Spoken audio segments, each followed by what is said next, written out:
एक शब्द ये पढ़ लेते हैं एससी। कई बार लोग इसे जातिगत आधारों पर मतलब जोड़ देते हैं कि हम एससी जाति से हैं या आप एससी जाति से हैं, ये रेफरेंस चलता है हमारी सोसाइटी में। बट इस एससी शब्द को आजकल एक अलग अलग नजरिए से अलग मतलब नजरिए से हम मतलब देखने लगे हैं। उसका बड़ा कारण है, मुझे एक बात याद आ रही है दिव्य कीर्ति सर की, तो वो ये कहते थे जब पहली बार नरेंद्र मोदी सरकार ने विकलांग शब्द की जगह दिव्यांग शब्द रखा था, तो ये किसी की भावनाओं को आहत करने का मेरा कोई विषय नहीं है, लेकिन मैं एक बात कहने की कोशिश कर रहा हूं कि हमने ये जो शब्द है ये कोई जाति नहीं है।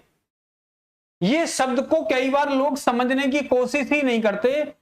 S for schedule, S for schedule, C for caste, मतलब ऐसी जातियां जो सामाजिक, राजनीतिक, आर्थिक आधार पर पिछड़ी हुई हैं, उन्हें कॉन्स्टिट्यूशन की लैंग्वेज में शेड्यूल किया गया है।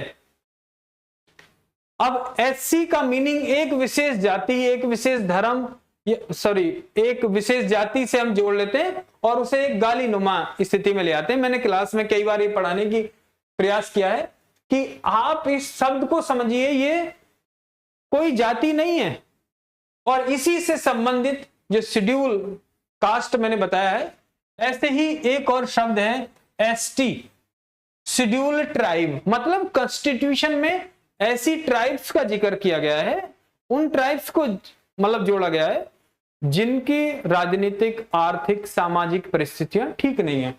वहीं शेड्यूल कास्ट के विषय में भी वही है कि जो जातियां लंबे समय से राजनीतिक, सामाजिक, आर्थिक आधार पर पिछड़ी हुई रही हैं, उनको विशेष स्थान दिया गया है कॉन्स्टिट्यूशन में।